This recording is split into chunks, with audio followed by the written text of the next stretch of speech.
Hablamos ahora del estrés, una afección que deteriora nuestra salud física y mental. De hecho, los elevados niveles de estrés favorecen las enfermedades cardiovasculares o digestivas, entre otras. Pero ¿hasta qué punto vivimos estresados? Hoy nos acompaña Elena Barreiro, que es psicóloga experta en técnicas antiestrés. No es la primera vez que nos acompaña Elena. Elena, ¿qué tal? Muy buenos días. Buenos días, Estíbaliz. Bueno, pues estamos ahora con estrés. Ahora con estrés. Nos toca hablar de estrés porque además cada vez que salimos a la calle ponemos un pie justo por fuera de la puerta de casa, ya nos sometemos a una cantidad de estímulos, pero no sé hasta qué punto nos pueden generar estrés. ¿Qué tipo de situaciones, Elena? Bueno, es que ya es eso, lo que tú dices, solo salir de casa nos encontramos con una cantidad de estímulos que nos están afectando, que si oyes unos niños gritando, un colapso de un coche, la gente gritándose una a otra de un edificio a otro, el acelerón de los coches. Todo esto, lo que pasa es que nosotros ya lo llevamos automatizado. Muchas cosas de estas no les hacemos caso, pero en un momento determinado cualquier cosa, ese sistema automático con el que nacemos nos hace reaccionar. Si tú vas conduciendo, la conducción es automática, llega un momento en que es automática. Que a veces llegas a los sitios y no sabes ni cómo has llegado. He llegado hasta aquí, el coche ha venido solo, ¿no? Es que tú de casa probablemente al trabajo vienes en piloto automático, ni te das cuenta cómo has venido. Pero en un momento dado, yo que sé, te cruza un perro o te cruza un niño en una calle por donde estás pasando, e inmediatamente tú actúas y frenas y dices tú, pero ¿cómo? Si yo estaba conduciendo sin darme cuenta, ¿cómo he hecho esto? Esto es algo adaptativo, es algo lo que no hacemos, es una respuesta automática. ¿No? ¿Y a esa respuesta la podemos llamar estrés? ¿A qué denominamos estrés, Elena? Bueno, el estrés tiene muy mala prensa por lo como se habla actualmente. El estrés es bueno y hay estrés bueno y hay estrés malo. Con el estrés bueno, por decirlo de alguna manera, nos ayuda a vivir. El estrés es el que necesitamos para hacer un trabajo bien, el estrés es el que necesitamos para ir a un examen, no ir demasiado relajados y que entonces no nos centremos en lo que estamos haciendo. Necesitamos un poco de nerviosismo para hacerlo bien. El estrés bueno es el que hace que un profesional esté haciendo su trabajo bien, que esté concentrado. Si hay lasitud, si no hay una preocupación por hacerlo bien, el trabajo puede salir de cualquier manera. Ahora, ese es el estrés bueno, también es el que nos hace salir de determinados momentos de peligro o el que nos hace hacer heroicidades, como cuando ves a una persona que ve un incendio y ve a un niño en peligro y entra y pone en peligro su vida. En ese momento él no piensa en que está poniendo en peligro su vida, es una respuesta inmediata, sin pensar, es automática, salva al niño, salva lo que sea, o a lo mejor en muchas ocasiones lo salva a pesar de dar su vida en ello. Ese es, digamos, el estrés bueno, el que nos hace Entonces salir. El estrés también es un mecanismo de supervivencia. De supervivencia, y además con dos mecanismos de acción. Tú ante un peligro, las personas tienen dos maneras de afrontarlo. Una es la huida. Ante un peligro, yo me escapo, y otro es el enfrentamiento. Yo me sobrepongo y me peleo con quien sea por llevar adelante. Son los dos mecanismos con los que actuamos. Y dentro de ellos, por ejemplo, el quedarse paralizado es un caso particular de huida. Si no lo veo, no existe. Pero sí que está ahí, evidentemente, el peligro. Bueno, ahora que estamos viendo incluso imágenes de la gente caminando por la calle y a veces vemos cuánta gente camina con una situación de rapidez, de llego tarde, el hecho de que se me acumula el trabajo, que salgo de casa, que voy al trabajo, que dejo a los niños, que luego yo a casa hago las faenas de la casa. ¿Es lo mismo ese cúmulo de trabajo que nos crea ese estado de agobio al estrés que genera situaciones muy puntuales que nos generan cierta alarma, cierto peligro? No, es totalmente distinto. El estrés diario, la acumulación de estresores diarios, que son este tipo de cosas, el llegar pronto al trabajo, el llevar a los niños al colegio, el tener la comida preparada a tal hora, el tengo que hacer la compra, el tengo que ir a una entrevista a tal sitio. Todo este tipo de cosas que se llaman estresores diarios son acumulativos. Eso quiere decir que en un momento dado, si hay una preocupación que nos preocupa, como yo que sé, tenemos un familiar enfermo, lo sumamos a todo eso, llega un momento en que desbordamos.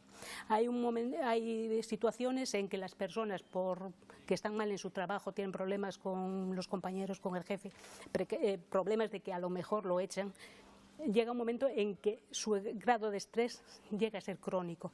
Y en esos casos llega un momento que se produce lo que se llama un desbordamiento de estrés, que se llama spillover en inglés. El desbordamiento quiere decir que ese problema que tú tienes en el trabajo, que te hace estar angustiado, sentirte mal, sentirte agobiado, agresivo, lo transmites a casa. y lo llegas y lo pagas con la familia, o lo pagas con los amigos, o lo pagas con... El desbordamiento ese es el paso de un problema de estrés en una situación a un contexto a otro contexto, y que nos hace que luego, evidentemente, nuestra vida sea complicada. ¿Y hasta qué punto somos conscientes de que hemos llegado a ese grado de estrés, Elena? Porque imagino que mucha gente dirá, pues si estoy estresada, Sí. muchos compañeros de trabajo también lo están, esto es algo normal, pero si ya luego nos vemos en una situación que nos desbordamos y es cuando acudimos a una consulta. No debemos esperar a tanto, Elena. Exactamente. Por desgracia, por mi experiencia, la gente que me viene ya es cuando se ha sobrepasado, cuando ya en muchos casos sufre ataques de pánico, se siente hipocondria porque se siente mal por cualquier cosa y tiene miedo, va a urgencias continuamente, pero eso son situaciones en que ya se ha pasado. Entonces, sí, se puede evitar antes. ¿Cómo se puede evitar? Cuando uno se siente que está sufriendo demasiado estrés en ese momento por las situaciones que sea, por la situación que está pasando, cuando se sienta agobiado, sal, haz un paseo largo, gasta energía o vete al gimnasio y ríe. Es una de las mejores maneras para evitar el estrés. O sea, Tú como para experta en técnicas antiestrés, la risa, el humor puede ser una buena terapia. Es de lo mejor, el optimismo, el reírse. Cuanto más te rías al día, el gastar bromas, todo esto es buenísimo. Todo suaviza, porque este tipo de cosas lo que hace es que soltemos oxitocina y endorfinas, que son los químicos que en el cerebro nos hacen sentir bien. Entonces, cuanto más sustancias de estas produzcamos, mejor nos sentimos y más evitamos los efectos colaterales del estrés, que realmente llega a enfermedades. A enfermedades tales como, ¿qué síntomas podemos padecer con el estrés? ¿Qué enfermedades? Mira, enfermedades, bueno, te digo ahora, pero los síntomas normalmente suelen ser casi siempre en casi todo el mundo las mismas pautas. Primero normalmente empiezas con problemas digestivos, no me sientan bien las comidas, tengo reflujo, tengo ganas de vomitar de vez en cuando. Después normalmente pasamos a tipos de ansiedad que nos lleva a tomar determinadas cosas. Pues fumo más, si fumaba poco, si fumaba fumo más, me da por comer dulce, me da por comer salado. Sí, comida, lo que sea, todo ese tipo de cosas, alcohol, bebo más, lo que sea.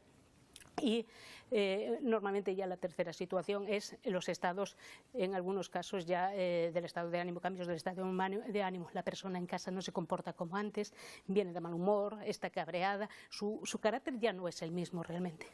¿Y quién padece más estrés? ¿Los hombres o las mujeres? ¿O no hay que distinguir entre sexos, Sí, Elena? sí, hay unas distinciones entre sexos. Sí, hay unas distinciones.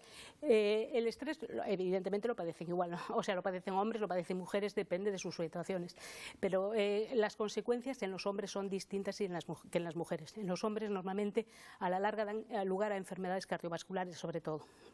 Problemas de infarto, incluso ictus, de este estilo. En las mujeres le da más por el sistema, le afecta más al sistema psicológico, le da más por depresión, ansiedad, angustias, son diferentes. Y se ha comprobado en un experimento recientemente que, de hecho, el comportamiento en los sexos es diferente con respecto a cómo nos comportamos con el otro sexo o con el propio. Los hombres, si están acompañados con su mujer o con mujeres, están más relajados. Y si están con hombres, mantienen el estado de estrés, como de estar ahí a ver, es como lo de mantener lo de la antigüedad, ¿no? A ver quién es el gallito del corral, ¿no? Del corral, sí. En cambio, las mujeres es al revés. Con las mujeres están muy relajadas y es con la pareja o con los hombres con lo que mantienen su estado de estrés, de intentar mantener la situación. Y por edades, ¿los niños y los ancianos sufren estrés, Elena? Sí, todos sufren estrés. El niño, el recién nacido, sufre el estrés del parto. Quiero decir, un recién nacido sale de un estado controlado, de una situación muy controlada, en un espacio muy pequeño, en que todo lo conoce, y sale a un mundo tan grande con una cantidad de estímulos que no conoce de nada, una cantidad de cosas que se llaman gente, que él no sabe lo que es. Es un cambio enorme. Después, evidentemente, los niños en el colegio, con el problema sobre todo ahora que hay mucho bullying entre ellos y estas cosas que están afectando bastante, pues también, evidentemente. Luego en la adolescencia y en la entrada a la universidad, la presentación a los exámenes, que los exámenes... La novedad produce mucho estrés, muchísimo, ¿no? Muchísimo. La mayor fuentes de estrés son la novedad ante una situación que no conocemos, la impredecibilidad. Si algo no sabemos qué ocurre y de repente nos ocurre, nos pone nerviosos. La sensación de falta de control que tenemos ante una situación, y si no podemos hacer algo, y si no... Sí, de una tarea que nos pueden encargar y no saber si vamos a estar a la altura de cumplirla, ¿no? Y luego la sensación de amenaza, una determinada cosa que nos aparece y dices, nos puede suponer un miedo a que nos ocurra algo, incluso aunque solo sea laboralmente. Y si nos ponen otra persona al lado, y si este nos quita el puesto, no tiene por qué ser algo realmente agresivo. Si nos viene un atracador, si es un tipo de agresión que ya esperamos y lo veremos como una amenaza, claro. Bueno, y Elena, también resulta curioso que hay mucha gente que busca el estrés como ese estado de concentración, de esa responsabilidad que nos genera cierta obra que vayamos a realizar, porque muchos deportistas de élite que se dedican a deportes de riesgo se enfrentan a esas situaciones de estrés para poder conseguir sus objetivos. Resulta curioso, ¿no? Es que hay personas que necesitan unos altos grados de estos compuestos químicos que funcionan que usan nuestro cerebro, endorfinas, oxitocina y otros tipos de hormonas. Y ese tipo de actividades le da esa satisfacción y necesitan esas cantidades mucho mayores que otra gente. Evidentemente hay gente que no necesita, con un poquito ya está tranquilo, ya se siente bien, pero son diferencias con las que ya nacemos. No todo el mundo es capaz evidentemente de decir me tiro en parapente todos los días, no, cada cual necesita un tipo diferente de actividad física y psicológica también. Bueno, pues ya saben ustedes algunas técnicas para superar el estrés, sobre todo mucha risa, Elena, muy buen humor, sobre todo para superar estas situaciones, y nos quedamos con estas técnicas que nos suele traer, en este caso técnicas antiestrés, Elena Barreiro. Elena, gracias, buenos días, hasta la próxima. Hasta la próxima, Estíbaliz, muchas gracias. Bueno, y casi 100 equipos, presten